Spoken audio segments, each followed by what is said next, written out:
Hi, and welcome back to Katie's Corner in Space after a grueling 28th week. Inconceivable. With the cold weather rolling in and still no word as to exactly how long we could be without fresh episodes, you'd think there would be very little to discuss. But of course, there's always something going on in the world of Outlander, and this week I made it pretty easy on myself by having a listen to Waypoints. And I certainly wasn't alone, as it's currently holding strong as number 4 in the New York Times bestseller list.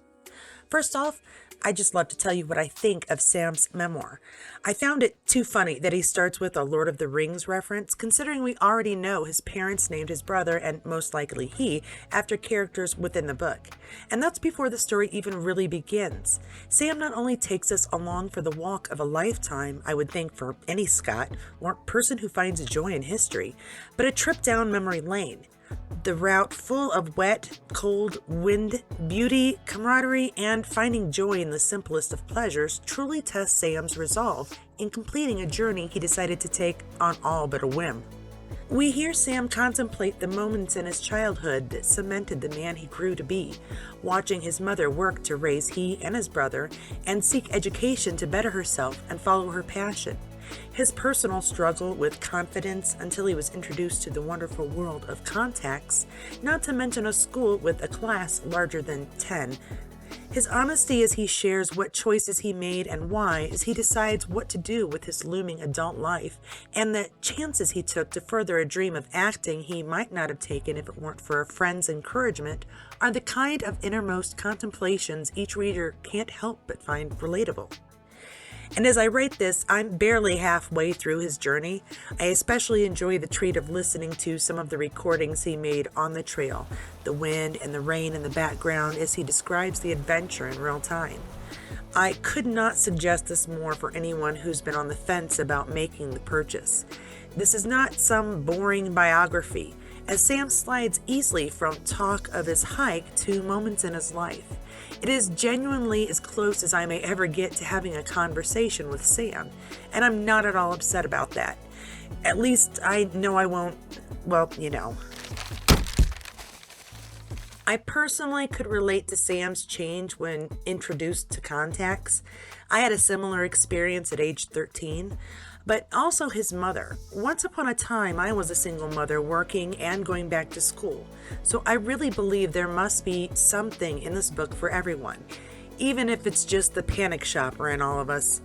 In Netflix news, we now have a fairly good idea when the 6th season will be available in the US. In past years, Netflix US receives a new season of Outlander exactly 2 years after they've wrapped up airing in the United States. That means we'll likely not see Season 6 of Outlander on Netflix in the United States until May 1st, 2024, which is a fairly long wait no matter how long you cut it, but that also means Season 7 would most likely show up in 2025, which at the very least is a slightly more reasonable wait. And now it's that time, and I'd like to credit Bevan Boulder for giving me the tip before I'd started the day's research. A real time saver, to be honest. If this is your first visit here, let me tell you, I do not like to divulge things I'm fairly sure will be happening just because it's in the books if we haven't gotten any word stating it will be happening on screen. And while I've been speculating on how Jenny may be appearing in Season 7, I feel absolutely no guilt quoting someone else sharing Outlander info. In that spirit, concerning our newest Jenny Murray, Kristen Atherton, she'll be playing 20-year-old Jenny and 59-year-old Jenny all in one season. Which makes me feel pretty confident when I say we will be getting both flashbacks and Jenny in our current 7th season story.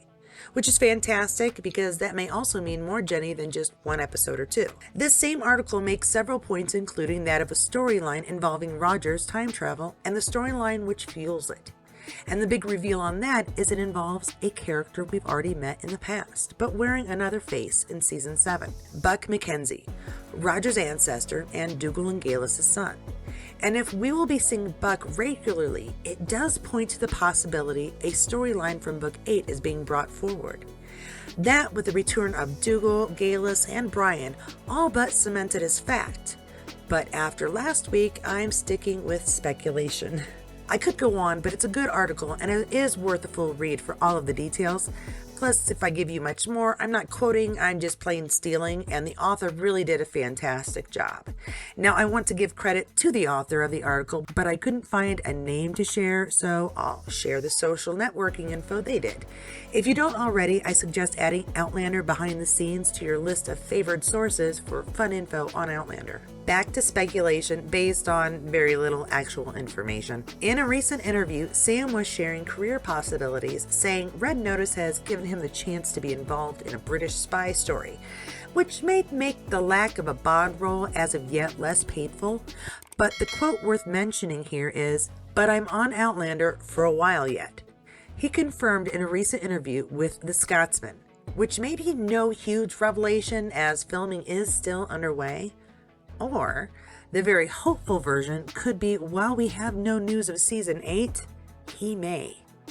Again, this is just one piece of a puzzle and we need several more to even guess at the picture, but it's a positive bit of information, which could hint to the 8th season many of us are pulling for.